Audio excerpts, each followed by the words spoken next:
Рогатинська міська рада продовжує турбуватися організацією роботи у дошкільних закладах на території громади. Згідно розпорядження міського голови Сергія Насалика, перевірка буде проведена у всіх садочках, за результатами якої можна буде проаналізувати недоліки, допущені у роботі дошкільних закладів, та їх виправити. Зокрема, на засіданні виконавчого комітету заслухали виступи керівників Жовчівського та Верхньолипецького дошкільних навчальних закладів і заступника міського голови Володимира Штогрина, який доповів про результати проведених перевірок. Це вже друге засідання виконкому, де ми розглядаємо дошкільні навчальні заклади.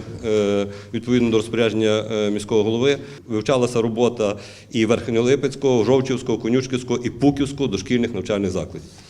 Я би, шановні колеги, хотів би вам наголосити дві таких базові речі. Всі ці заклади працюють на основі Закону про дошкільну освіту, і стаття 4 Закону про дошкільну освіту написано, що дошкільна освіта є обов'язковою первинною складовою частини системи безперервної освіти в Україні. Ключове слово – освіти. І друга річ, яка в статті 11 цього ж закону є передбачена, що заклад дошкільної освіти – це є навчальний заклад, що забезпечує реалізацію права дитини на здобуття дошкільної освіти, її фізичний, розумовий і духовний розвиток, соціальну адаптацію та готовність продовжувати освіту. Чому я наголошую базові речі? Це є безперервна освіта і це первинний компонент. Ми, коли вивчали роботу дошкільних навчальних закладів, і, напевне, мали би керівники дошкільних установ сільських, які ми слухаємо сьогодні, вже побачити, як розглядається питання на виконкомі дошкільних закладів рогатинських. На жаль, я змушений констатувати, що чому взяли два заклади, от Верхньолипецький і Жовчівський. Керівники десь закладів обійшли так легенько це питання. Я постараюся загострити основні моменти, які були в процесі вивчення роботи заакцентовані. Перше.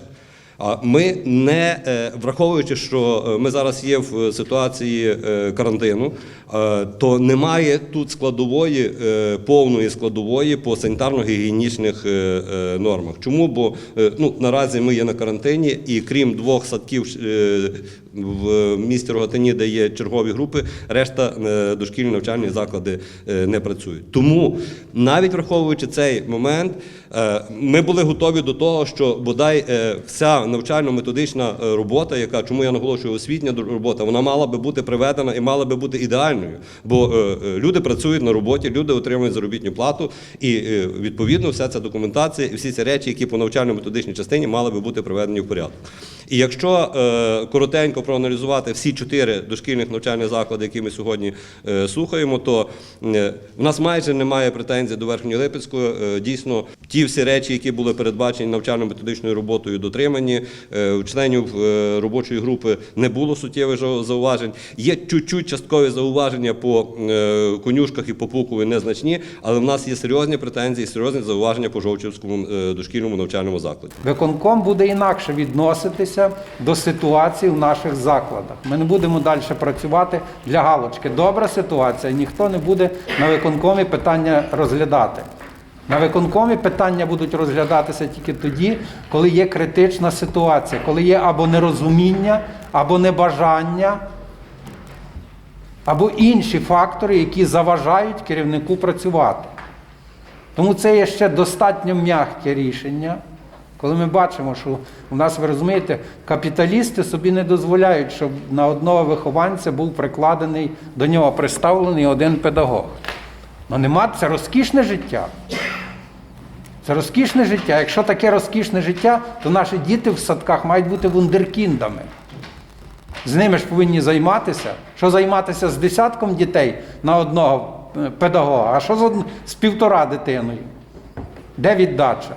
Виконавчий комітет Рогатинської міської ради вирішив визнати незадовільною роботу адміністрації, педагогічної ради та трудового колективу Жовчівського дошкільного навчального закладу «Сонечко» та доручити відділу освіти порушити питання про притягнення керівника садочка до дисциплінарної відповідальності. Тим часом Центр надання адміністративних послуг нарощує темпи своєї роботи. Про це членам виконкому розповіла начальник центру Наталія Іваськевич. За її словами, було не тільки збільшено перелік самих послуг, а й кількість надання цих послуг значно зросла. села. Виконком прийняв до відома звіти про підсумки виконання фінансових планів двох комунальних підприємств «Благоустрій Р» та «Рогатинське будинку управління». Головні показники фінансових планів цих підприємств у минулому році повністю виконані, а 2021 рік, як зауважив міський голова, ставить перед житлово-комунальним господарством громади нові виклики. Зокрема, мова йде про створення відповідних посильних для населення громади тарифів на вивіз сміття та нечистот сільських територій. Рішенням виконкому була створена комісія по контролю за дотриманням санітарного та епідемічного благополуччя населення, запобігання поширення коронавірусу на території громади. Членам цієї комісії надано повноваження на складання протоколів про адміністративні правопорушення. Серед низки господарських і соціального характеру питань виконком також розглянув і питання встановлення вартості медичних оглядів працівників певних категорій. Зокрема, було вирішено встановити з 29 березня вартість медичних оглядів працівників, зайнятих на важких роботах із шкідливими чи небезпечними умовами праці, працівників бюджетних установ та закладів та осіб до 21 року у розмірі 245 гривень.